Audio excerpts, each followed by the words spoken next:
Hello, Gabe. Hello, Joseph. Good. Well, what's going on? What do you want to look at today? Yeah, I guess I was enjoying some of the stuff we did last time about just like kind of doing like practicing with you, sort of almost like Oh yeah. kind of like looking at sheet music, intimidating sheet music, and just having your kind of guidance to. Right. We were trying the holographic approach to practicing, jazz practicing. Right. For classical music. For written stuff. Yeah. I wouldn't mind doing a little bit more of that. Sure. I'll grab my stand. Yeah. How did that go? Yeah. Well, it's been okay. I haven't had a ton of time to really dig into it yet, to be honest. But I've been actually the kind of stuff I've been thinking more about. Specifically this past week was more like on the piano and just kind of like trying to. I don't know. It's like harder because I don't have as much experience playing piano, and so I'm like, but I play piano like 10 hours a week for this job that I have, and so I'm like trying to be like, okay, I could, maybe it's just a matter of on one level playing simpler things because I can hear that on piano. I can let that. I've really been thinking a lot about the idea of kind of listening to the music rather than trying to play it. Yeah. And I really thought about that almost every day and was talking to different people about it. It's been great, but but I'm realizing that it does just take time to get into an instrument. It does. So it does. Yeah. Both those things are true. There's one. Well, there's kind of effortless mastery has two different components, right? The effortlessness part and the mastery part. Right. We're all really good at the mastery part as trained musicians. We know how to practice, at least to some extent, and we know about repertoire. We've taken lessons. Right.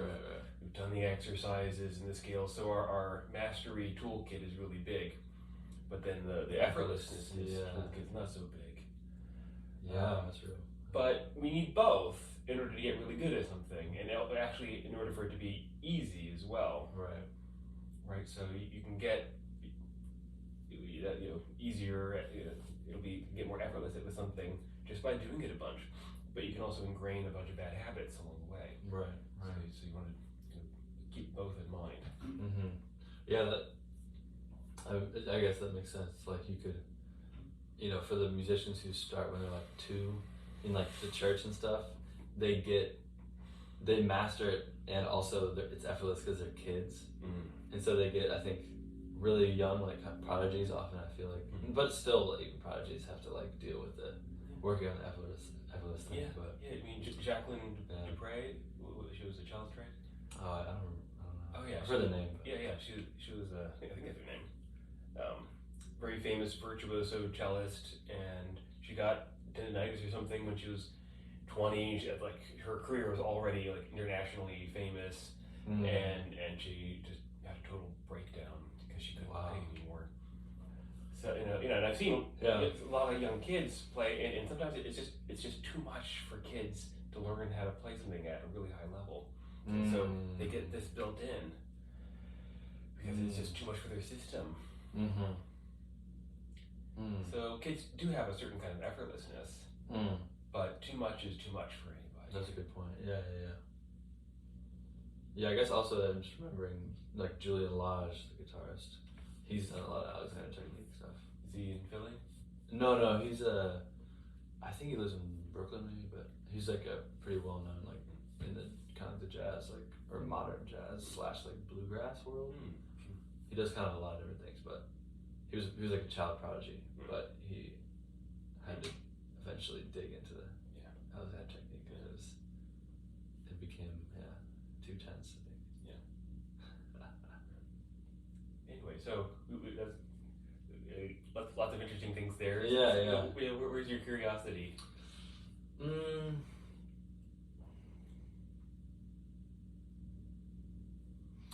I think I'd be down to just have you like maybe just kind of like last time, just like kind of like guide me through a couple passages or something. Yeah, I should really think of that. What was helpful from last time?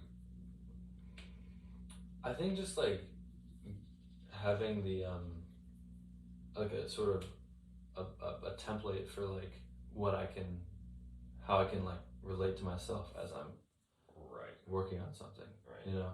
Yeah. Because it's just like I've only done like that type of practicing like a little bit in the grand scheme of my life. Yeah. And so like just to have more like oh, this could be a way, you know? Right. More of that. Yeah. I guess I'm thinking about our viewers here as well. Yeah, maybe sure. we can describe a little bit of, maybe you can describe what worked for you, what that process of practicing actually looked like. What was the idea behind it? Why did we even do it? Right. Yeah, I guess the idea was like, it's easy to like, when I'm practicing, it's easy to get kind of like overly focused on like how difficult something is, or like or maybe not even get too focused on that, but just let that sort of like take my body. Yeah. And so sort of like make it very, I'll get very tense, just kind of like not even realizing it. Yeah. And then like the practice that I do on that passage or whatever is going to be like just kind of like ingraining normal ways of playing, which would be like having a lot of tension. And not really like practicing an effortless way of doing it. Yeah. Because I now know that like you were saying, that I have some level of mastery over the instrument, but it's not like effortless mastery. Yeah. So it's like I need to just spend as much time maybe doing it effortlessly, because how you practice is how you perform. Exactly. How you practice is how you perform. Yeah. And one of the big themes that we've been working with has been the kind of difference between two models of even like your self-sense. Mm-hmm. Like how you think about like what your sense of self is makes a really big difference. Mm-hmm. So one model that many of us in our civilization or culture are used to is like, I'm in here, the world's out there, and in order to get stuff done, I have to like force it to happen. Just try harder. That's the model of the separate self. But there's a whole other model that I believe is truer. And this is the model of interbeing. This is a term from Thich Nhat Hanh. Do you know Thich Nhat Hanh? Yeah. A little bit. Yeah. Vietnamese monk writer. Interbeing, it describes that self and other are not separate and discrete, but rather they inter-are. That my beingness partakes of your beingness. And so that self and the world is a relationship. There's a really great quote I like by a philosopher who talks about this kind of stuff. The body-mind is an open circuit completed by the world. Yeah. I think you've mentioned that in the past. Yeah, that's really nice. Right. So in this model, it doesn't make as much sense to like from here force stuff to happen. Rather, because the world is your larger self, there's more the sense of receiving rather than doing. And from that place, effortlessness is really easy. From the place of doing, effortlessness, like trying hard to be more at ease. Yeah. I spent so many years trying really, really hard to be at ease. Right. Yeah, I didn't get it. It took a while. Yeah. And but yes, so there's this can be this quality like the source of an idea or a movement or an intention or anything really it is utterly mysterious. Just like the sound of my voice right now, it just appears in consciousness. Or the idea what I'm going to say, I haven't planned this out. Right. The ideas just pop into consciousness. Same thing, even if you're playing something that's written out that you've played a million times, the thought to play it, the moment by moment movements appear spontaneously. Mm-hmm. And so the act of playing, whether it's improv or something written down, can be like being a radio tower. Like you are the radio antenna, and you just open yourself to receive what's coming down the pike, whatever that might be. And as we saw last time, that there's like this incredible kind of listening, like this deep, kind of electric listening that's like really engaging. This is why I'm so obsessed with this. Because it works really well. And even with sight reading, it's the same thing. So I'll grab my stand. Yeah. And you grab your music and we'll see what happens. Yeah. With that kind of Great. approach, okay? Great, yeah, thank you. Yeah.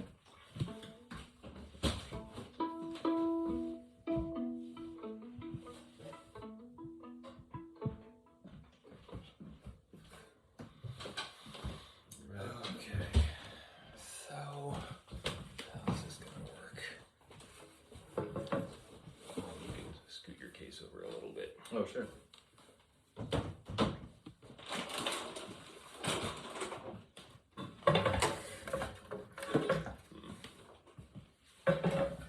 Maybe that'll do.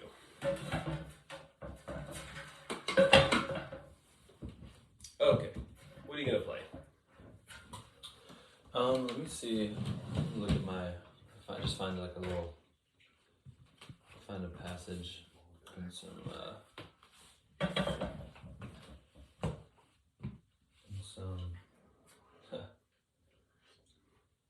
This is a classic. Yeah.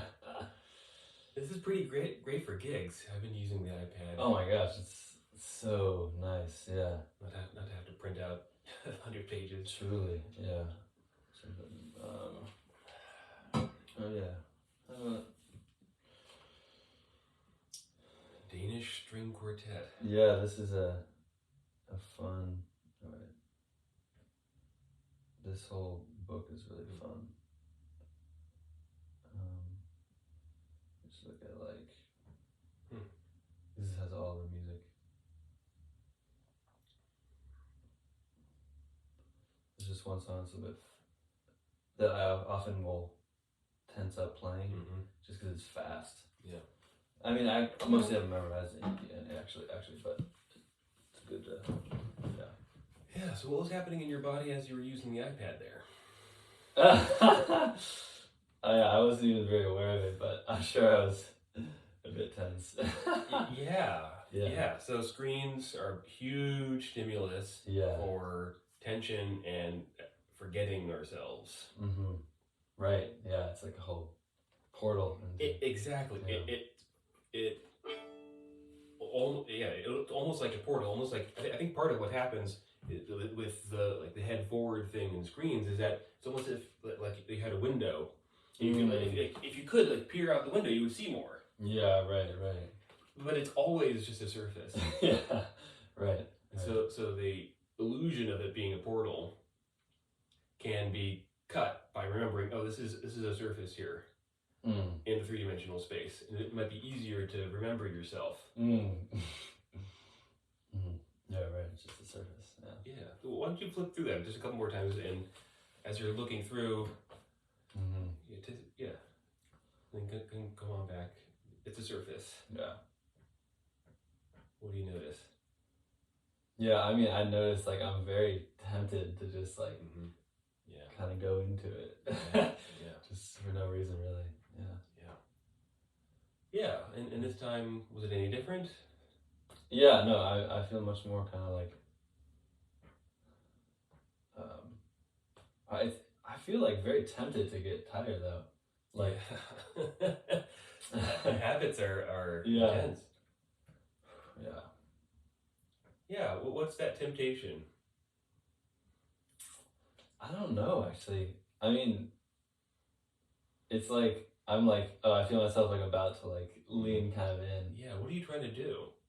I honestly, well, there could be several things. One of the things is I might be trying to see it better because I think I need new glasses. That would be one thing, Yeah. but partially also just like, I guess trying to like make. I guess it's bigger when I'm closer to it. Mm-hmm. So it's like.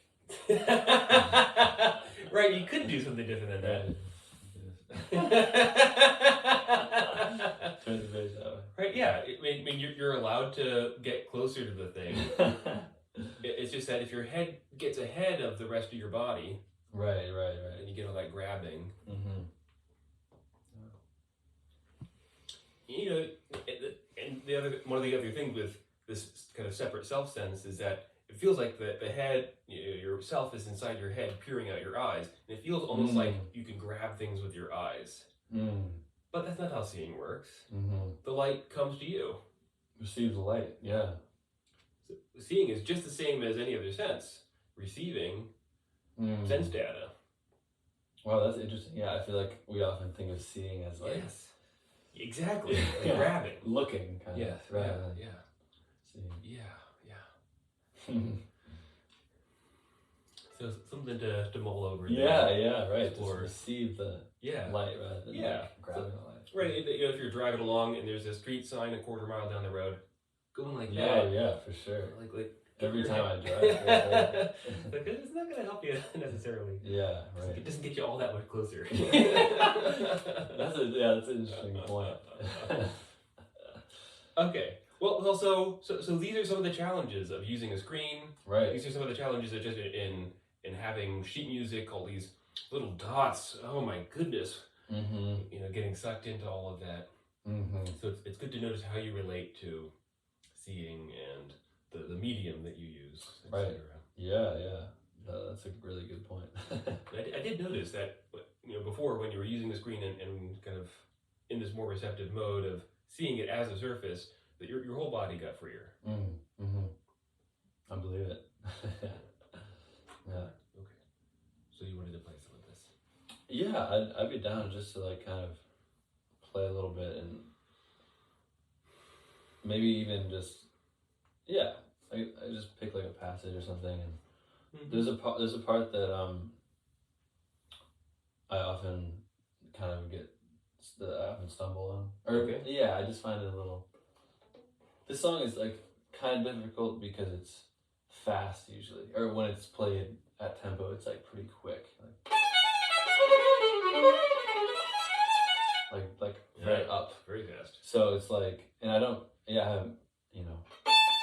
sometimes I feel like I can play it that fast, and other times I'm like stumbling over my fingers, But there's a couple parts in it that are like I feel like I've never really felt good about. So I'll just play this one.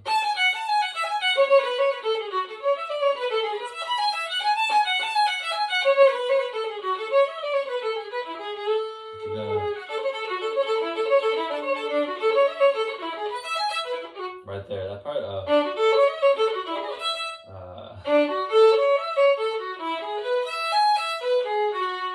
Just that, like, kind of negotiating that, the string crossing of just that little thing.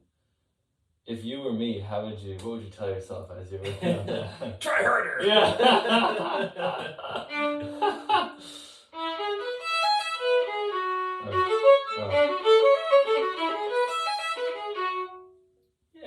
So it's maybe a little bit of a finger twister? Yeah. Definitely a finger twister. Yeah, and so how do you relate to finger twisters? Or to this one? It makes me feel like very I'm just itching. Oh, okay. But yeah, it makes you feel very tense. Yeah. Is that trying harder? Yeah. I'm like, This is hard. It makes me think of hard. Yeah. Of like not being able to do it. Yeah. Okay.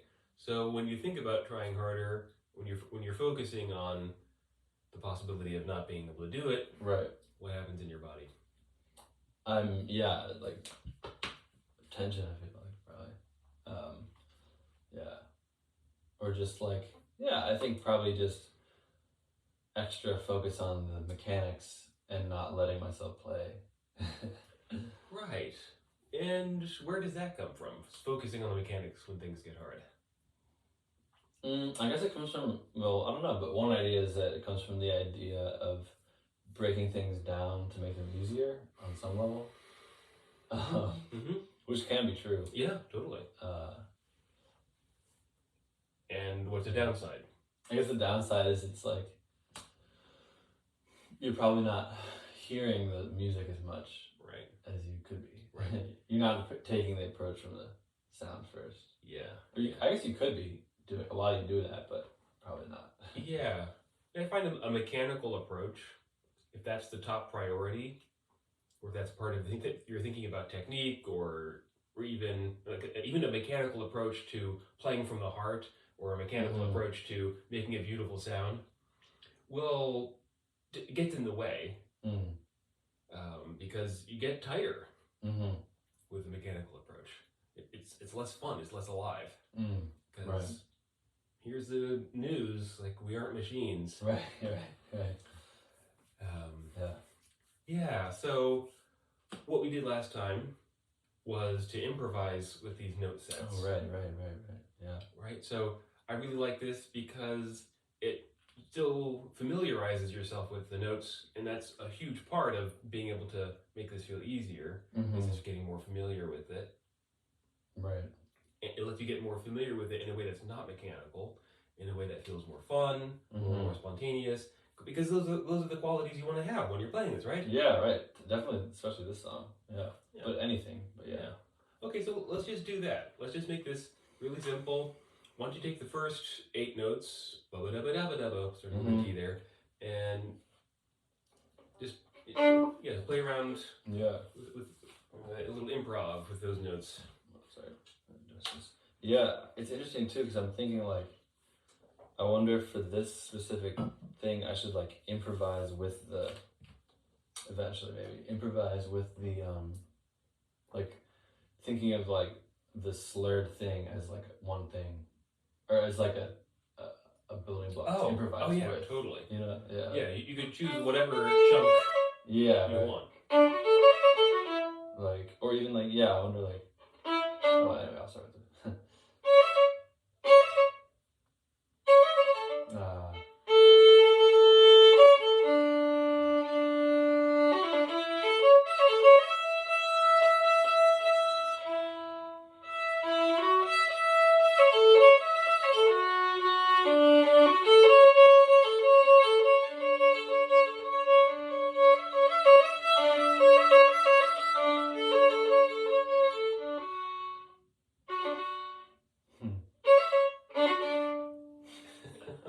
All right, what's that like for you, just to play around with those notes? Yeah, that was fun. That's good. Yeah, I liked it. And what's happening in your body? I feel relatively good, I think. I was trying to really hear them, but I could have been not. Yeah, I mean, it looked freer than before. Yeah. One thing I noticed was that your legs stopped moving. Oh, and that you're kind of like gazing fixedly. Oh, interesting. Okay. And both of those are signs that might be some kind of tightening going on. Okay. Interesting. So let's see. Right. Well, let's try this first. One idea is to let the notes come to you. Like what you decide to do with each phrase here, again, is like the radio tower. Gets beamed into your consciousness from somewhere. And it's your job just to listen and do that. Yeah. I'll try that. Ooh.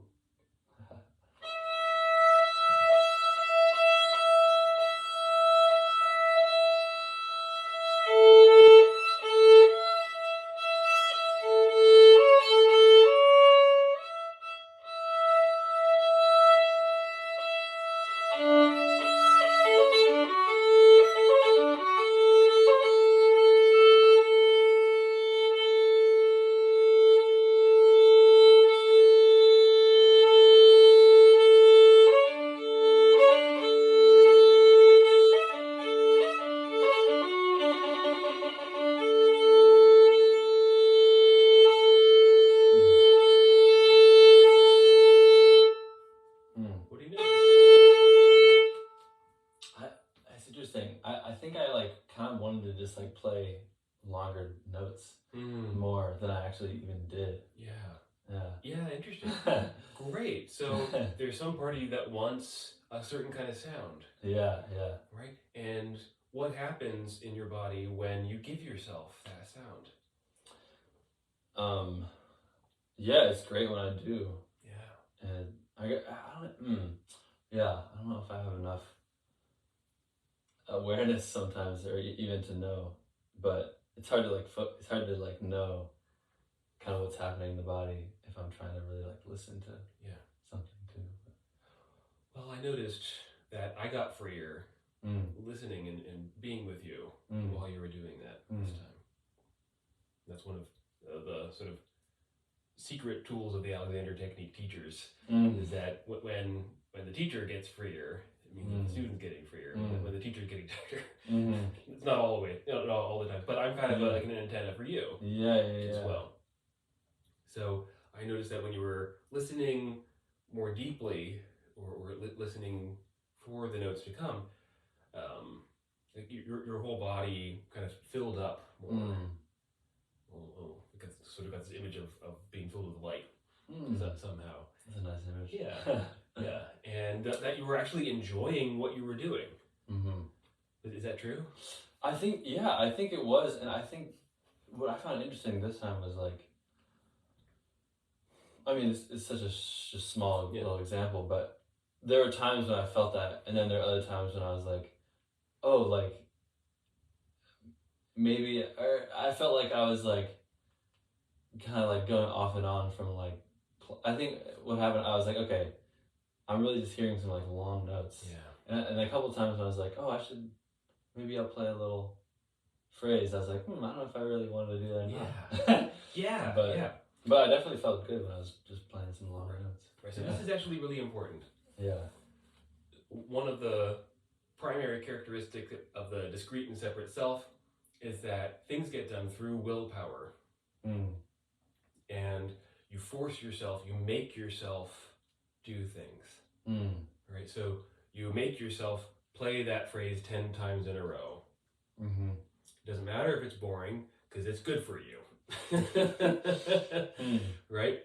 And the idea of practicing from that point of view is inculcating the right, correct pathway. And it's a very narrow pathway, because these are the notes that are given. And if you play a wrong note, that means that part of your brain now has that wrong note, and you have to like inculcate through there even harder. Yeah, I've definitely heard that.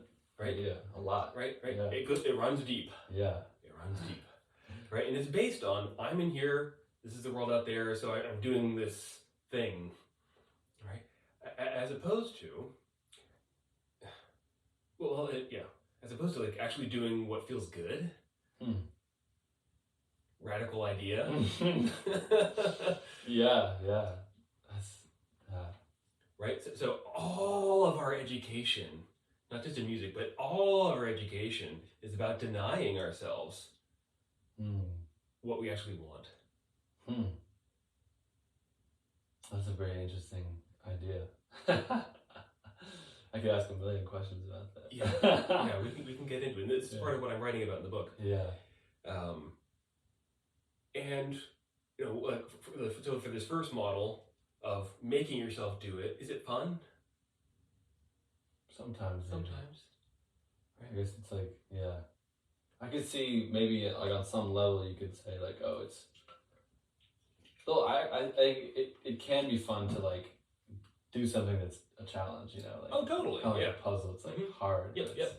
Right. Rewarding. Right. And so if you're doing something that's a challenge and it's something that you genuinely want, do you have to make yourself do it? Yeah, I guess that would fall into the second thing. Yeah. Right? So I call this the yoga of music. Yoga means union.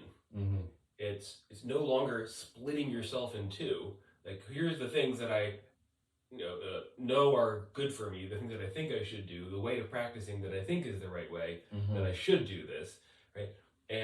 But here's how I actually feel, and I have to push that away in order to do the things that I should do. Like, let's bring it all together. This is actually really important for effortlessness too, because if you're doing something you don't like, it's really hard to be free. Wow, yeah. Do you think it's like about using one skill or one like thing we have to do is like let's say I'm playing a piece that I don't particularly like, but I still want to play the piece with somebody. Yes. Is there some sort of thing about kind of like learning to love something? Totally. And how are you going to get there? How are you going to get to love something that's kind of tedious? Yeah. Well, there are several different layers. Mm-hmm. One is know that you're making a choice.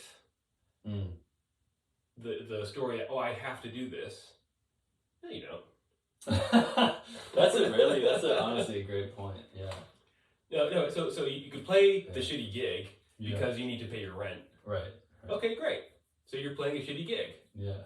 You don't have to do that. Nobody's holding a gun to your head. Even if somebody was, it would still be your choice. Mm.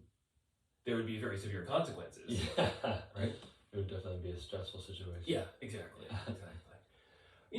Or you can choose to practice something that you don't like in a way that you do like. Mm-hmm. If you have some boring ass piece to learn or something that's really hard, then you practice it in a way that's actually fun for you. Mm-hmm. How about that? Mm-hmm. Right? And the whole idea of Soulforce that I'm teaching, that only happens. That sort of world-changing kind of energy or stance or attitude only happens when you're actually in contact with something that you want, that you genuinely want. Doing something that lights you up inside. So I believe that the true purpose of practicing is for you to come alive. If you actually learn a thing, great. Yeah. If that makes you come more alive. Yeah. Accomplishment. Yay. Yeah. I accomplished this. Mm-hmm. So that thing that told you, I want long notes here. That is such an important voice. Right? That's your inner compass.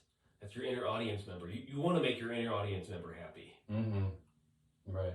Okay. So why don't you try the next note set there? Yeah. Make your inner audience member happy. Okay. Yeah. You just like play it in the way that you secretly want. Okay. Yeah. I like that. Yeah. Full permission. Yeah.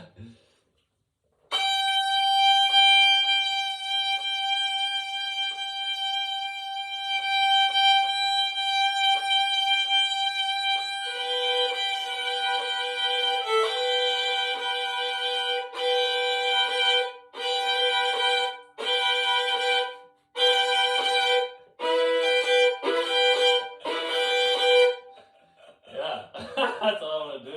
Just really hear the room. It's just a wet room. Yeah.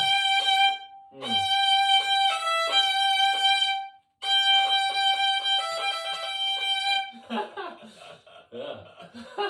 Okay, look at this. We're laughing. Yeah, right. While practicing. Right. Just notice that. Yeah. My college, like when I had all the injuries, Yeah. Practicing was this very serious, kind of stressful business. I had to make myself practice 4 hours a day, and that's a big part of why I got the injuries. I was in this serious place.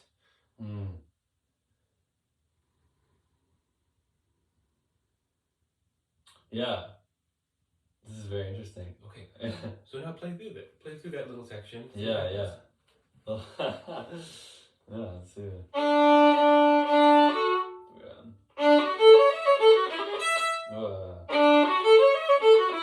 Ooh. I can feel the tension in my back. Yeah. Okay. Good. Here, I'll help you a little bit with that. Yeah. Interesting. Okay. So you still want to do it in a way that makes your inner audience member happy.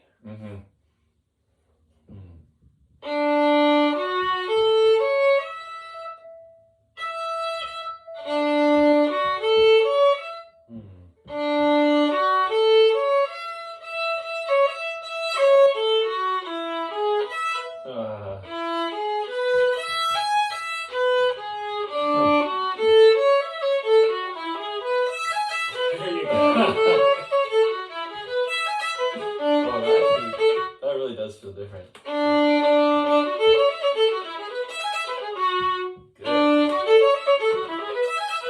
Whoa, wow, that's really interesting. What do you notice? I just feel like I was really not allowing myself to have that rotational movement. That's weird. it definitely felt way easier to play when you were like turning around. Yeah. But obviously I shouldn't necessarily like just turn while I play, but No, I guess it's just having that freedom or something. Yeah, it's the absence of something. Wow, I guess maybe I was like holding myself down. Wow. Yeah. Narrow. Wow, that's weird. I've been told that like, someone like one time told me like, oh, you can move more when you play or something. Mm-hmm.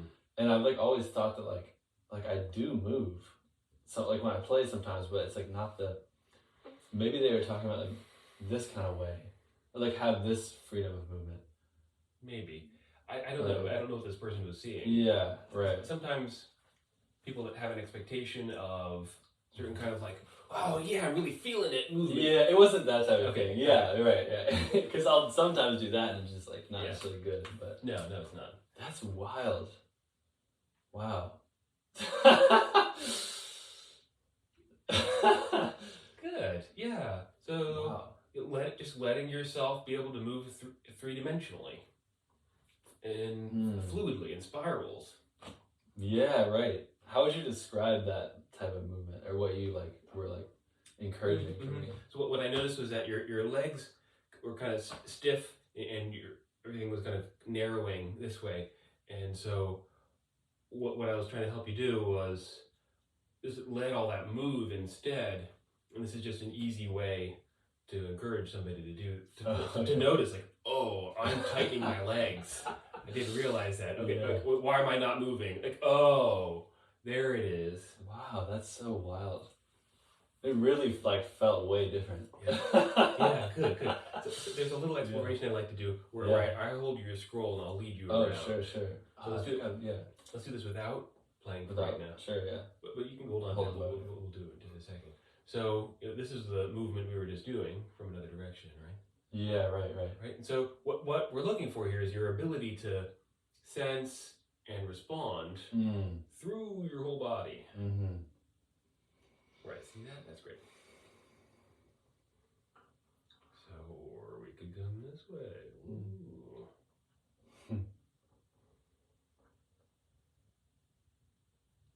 There we go. Okay. So now let's try that in playing. Okay. Yeah. You let yourself be available.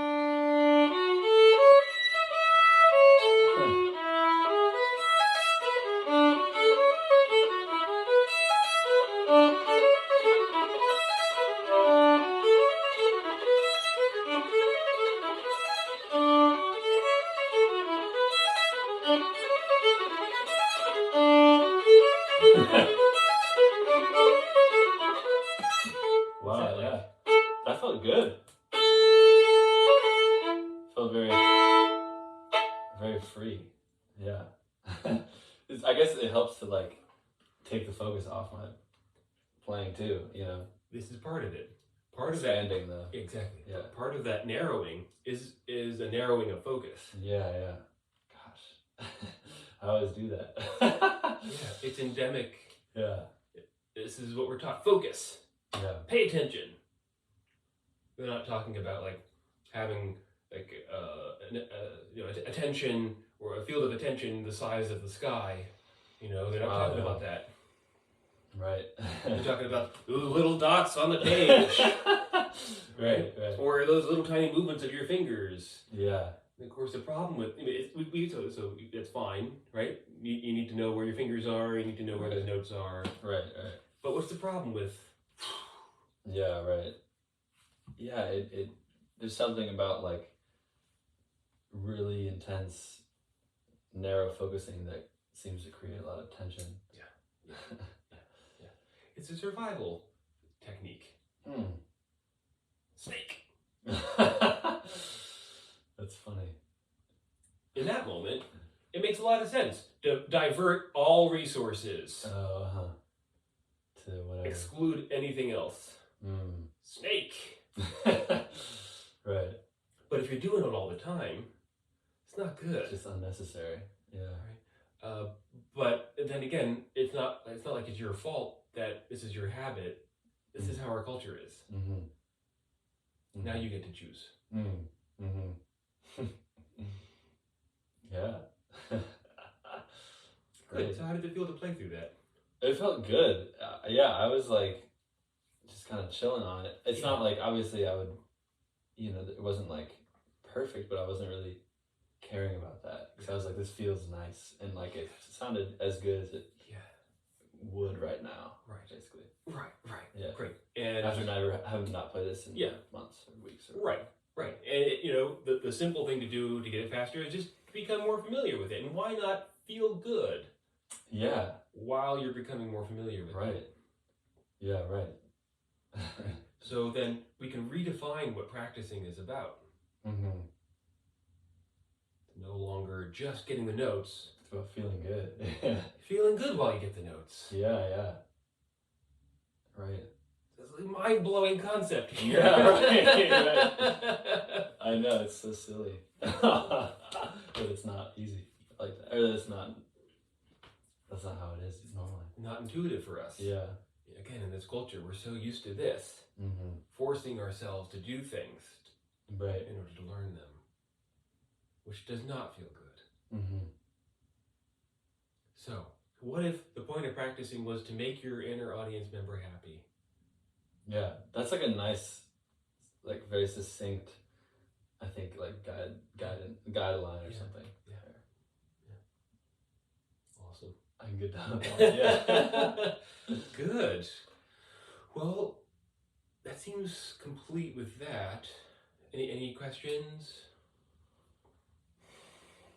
I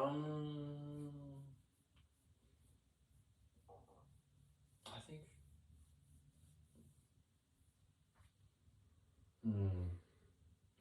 Maybe not related to that, but. Okay. What's your other question? I guess I'm just curious if you have any thoughts on this, and I sort of already mentioned it earlier, but no worries if you don't. But do you have any thoughts on like the situation where like best practices for like kind of performing in either something you don't really know that well or on an instrument you're not really that masterful on? Yeah, okay, great. Let's switch that off. We'll sit down. Oh, sure, yeah. If you have any thoughts on that, I'd just be curious to hear them. Yeah, for sure. And maybe it's just about putting in the time, but that's part of it. Yeah. So the question is how to be at ease. Well, I mean, essentially, it's how to be at ease when doing difficult things. Yeah. Right. That's kind of the whole question of the Alexander technique. Yeah, I guess so. Yeah. Right. So, but this is a specific place where you're playing an instrument, piano, where you're not as familiar with it. Right. It sounds like you can get around. I can definitely get around, and I'm competent. Yeah. And I can provide the service that I think is that they want. But right. I'm like, in my head, or not even in my head. In my head, I'm like, okay, I can be at ease. I can be at ease like the whole time. Like, okay, I don't have to like control this so hard. Yeah. But I think there's just something I'm like, the only way this is gonna happen is if I am like, right, really trying hard, I guess, to like make the sound. But. Right, and without seeing you play, it's a little bit hard for me to say. But no matter what, there might be times when you're doing something for whatever reason that tightening up is just the appropriate choice. So just be aware that you're making a choice. And see if you can let go afterwards. Yeah, I think that makes sense. Yeah, I think ultimately it's probably just about like kind of learning some more about piano technique and maybe. But yeah, that makes sense. Even just knowing that it's a choice is pretty interesting. Yeah, one of the biggest causes of tension in learning something is just not being quite sure of what you're about to do. Yeah, it's the uncertainty. Like, where exactly is that note? Yeah. Where is that key? What exactly is the sequence? Yeah. If your thinking is unclear, then there's no way your playing can be clear. this cloud, and it's just a little web of notes, and your mind's kind of confused, and so That's pretty much me. yeah. Right? Yeah. So if you notice the web, what do? You don't want to like try harder. Just let it be unclear. Okay, so this place is unclear. And then when you come back to your practicing, you can kind of think about, well, what made that unclear? Is it just this part of the song, or is it something about this range on the instrument, or is it this kind of like finger over under thing, or this kind of technique or whatever? Mm-hmm. And then you can work with that. Yeah, that makes sense. Yeah. Yeah, it's all about making appropriate choices. Mm-hmm.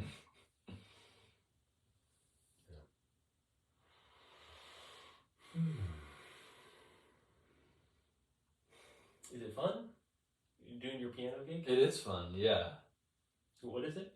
It's I play piano for like 3rd and 4th graders in dance classes. That's great. Yeah.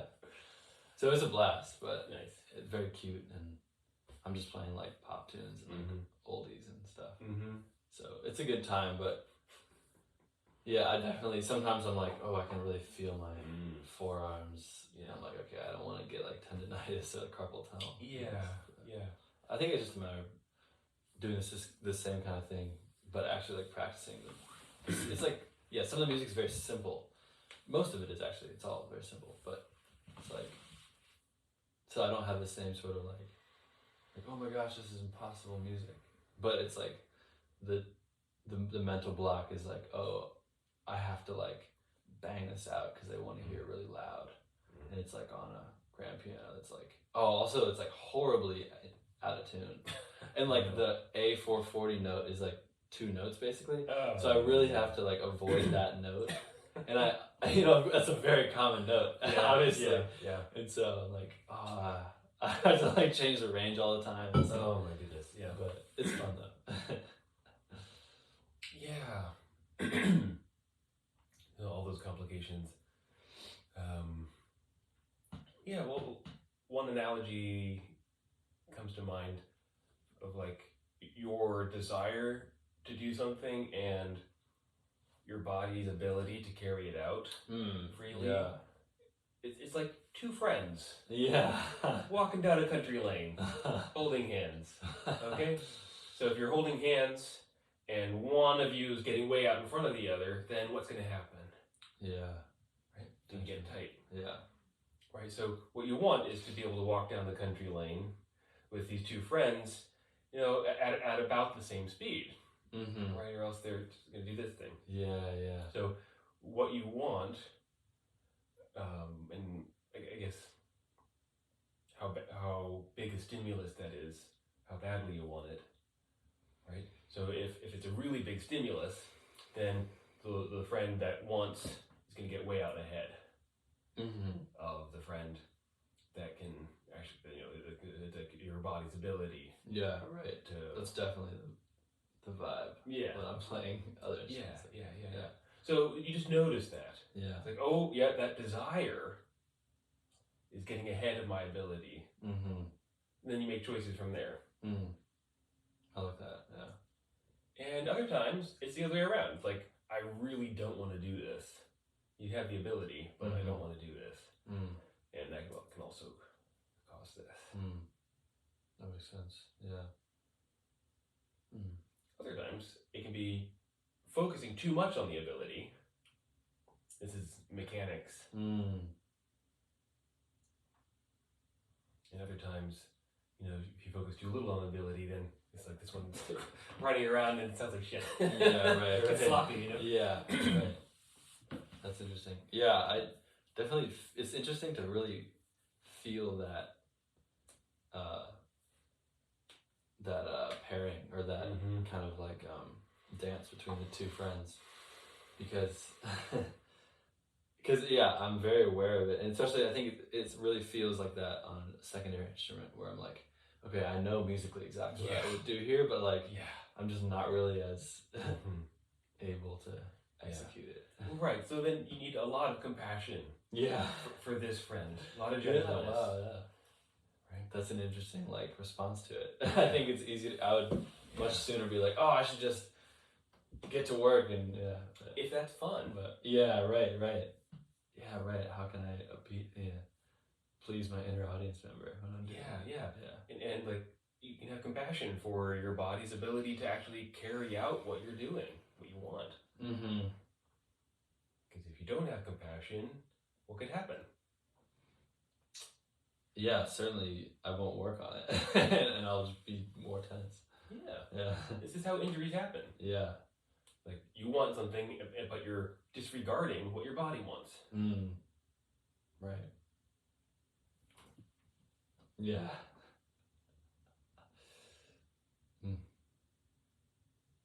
Okay. Well, that was quite a lot of information. Yeah. Okay, so let's take a few moments. Yeah. Yeah, there can be even in just taking in for information. It's like, well, that's a lot of information. It just takes a little while. Yeah, to sink in. Yeah. So let's just do that for a moment here.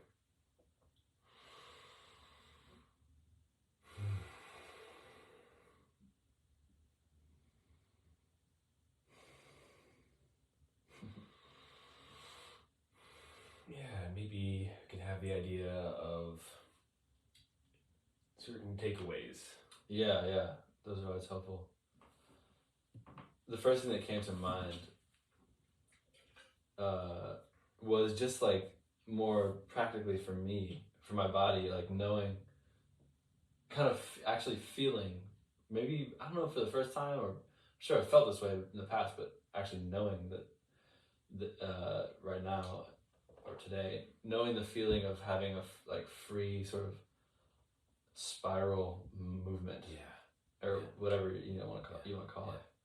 That was like really nice to feel that and be like, oh, this is what it feels like to be free here. Because like I've felt that before, but there are times in the past where I've been like, oh, it feels good to play right now, and maybe that was one thing that was happening, is that sort of freedom of movement. Yeah. But that's something I really want to like kind of just, I guess, celebrate when I play. Exactly.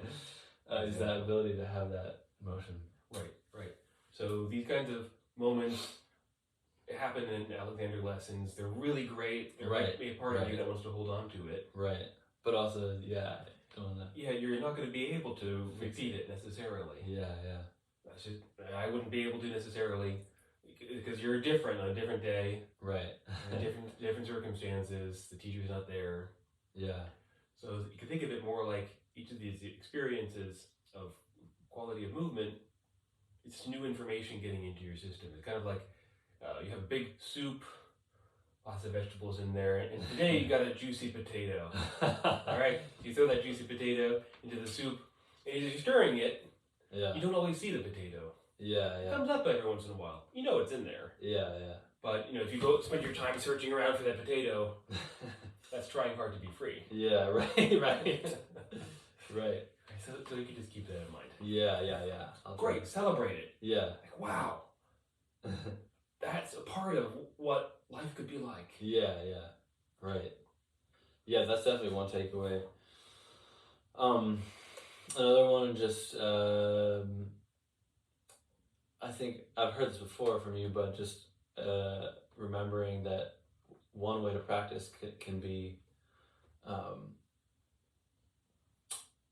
the priority is making my inner audience member feel good. And like in whatever I do. So that's the goal, and then like whatever I'm practicing is just like whatever it is. So really like putting it through the filter of my inner audience member feeling excited and happy and good about it. What if you were just to give yourself what you want? Right. Because I think there's something in that where it's like, if you say that to a room of random people would be like, well, we couldn't possibly do that because we would all the world would be chaos or something. But then exactly. Which on some level I'm sure that'd be good that would come out of even that. But also I think I think people want good things for the most part. Exactly. And just trusting that. Exactly. That's this whole idea, the yoga of music, I got this from Charles Eisenstein, who wrote a book on eating, yoga of eating. Oh, wow. Talks about the same thing. He says, actually, just eat the things that your body actually says it wants. Only do that. Don't try to have some fancy diet. Because, there's, like, for every kind of fancy diet, there's other experts that say this is contradictory, very believable, contradictory information. Right. How do you choose? Yeah. Maybe your body, having been the product of 3.5 billion years of evolution, actually has some wisdom. Yeah. Actually knows what might be good. And maybe if you're used to denying yourself what you want, that your inner life actually becomes impoverished. And then that actually is what starts addictions. Feeling an emptiness inside. Right. So maybe you just spend the first couple days eating ice cream and lying in bed. Right. But then you get tired of it. You're like, hey, I don't actually like this. Like after a while, it's enough. You Right. get bed sores. You want some tacos instead. Right, or whatever it happens to be. So, and then your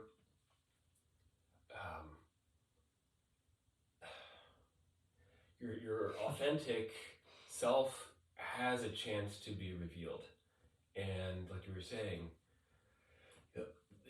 the desires that undergird your authentic self aren't going to be ones that cause harm. Yeah, right. Yeah. That's like a very profound idea. I think it's hard to accept that sometimes. Yeah. As steeped as we are in the ideology of separation, right, force and control, this is a very triggering idea. Yeah, it's heavy. Yeah. So it could be a matter of experiment. What if you took 1 month out of your entire life, just 1 month, a single day, out of your entire life, did an experiment, and only played what actually felt good to you, or only played what you or want to practice for a gig or whatever in a way that actually feels good to you. Letting all other assumptions aside about what practicing should look like. Right. Not even playing through the whole goddamn piece if you don't want to. Yeah, right. Like, so what? You have enough skill, you could fudge your way through things that you didn't actually practice. Right. What if? Yeah. I mean, I think it'd be great. Yeah, I mean, that's great. Yeah, because I think it's really like, at that point, it's like, it's actually doesn't even matter what you're practicing, because you just can decide like how to do it like completely. Yeah. And so then it's not hard music. It's just anything. Yeah, exactly. You just get to play. Yeah. That's what we call it, playing music. Yeah. It's not working music. Yeah. It's not toiling at music. Right. Yeah, and the other objection that comes up is, will this actually get me to mastery? Oh, right. Depends on how you define mastery. If you define mastery as denying yourself what you actually want and focusing mechanically on a very narrow set of skills, so that you can become absurdly good at this very narrow set of skills. Yeah. That's one thing you could do with your life. Yeah. But maybe you have bigger plans. Maybe actually enjoying your life is important. Or maybe, I guess, for some people, they really enjoy that. Yeah, totally. Yeah. Then you should go do that. And I guess I feel like with taking this approach, because I actually do enjoy practicing. Yeah, great. So it's like, it's not hard once I get going, but I think it's like a mental block to start, because I'm like, oh, this music is so hard or something, or I get so tense when I play it. Yeah. But if it's just like, oh, I'm going to be playing, I'm going to be toying around, then it's like, I'm sure eventually I would get a lot better. Yeah, and what would happen? Because I'm already like good. Right. It's just a matter of we don't know what's spending going more to time happen. on the instrument. Yeah. We don't know. Yeah. And that can seem scary. And yet, part of, this is a whole other thing. So the spirit of the gift, this is how we learn. This is how we learn best. releasing control, releasing the predetermined pathway, brings back a gift from the music gods. You don't know what that's going to be. That's scary for the discrete and separate self. Like, here's my domain that I know, and if I just control my practicing or whatever enough, then I'll get the results that I want. Yeah. Maybe. And it's going to be really fucking boring. You're going to injure yourself. Yeah. It's going to be boring. Yeah. Whereas, if you release this control, again, this is like the interbeing, like, we are in relationship with something mysterious. You just let yourself play. That's hard for us. So you're releasing that control. That's like a gift, a sacrifice to the music gods. And maybe he'll give you something amazing in return, something that you never even thought was possible. You know, the more that I do this, the more I realize, like, it doesn't take that much effort to practice something. You know, to get good results. It really doesn't. That's nice. Yeah, I like that. You know, you're getting the whole download today. Yeah, it's beautiful. It's good to have it all in one place. Yeah. Yeah, I love it. Yeah. Oh, goodness. Yeah, these will all be chapters in my book. That's awesome. I mean, it's all great stuff. Yeah, yeah. I'm excited just to, like, work on it more. Yeah, nice. Yeah. Just to, like I said, play with it more. I should say. That's awesome. Yeah. Okay, well, that seems like way more than enough. Yeah. Right. Good. Any questions? No, I think, yeah. I mean, I have a million, but no, yeah. Okay, all right, we'll save them for next time. Yeah. Very good. Good stuff. Yeah, thank you. Thanks, I appreciate it.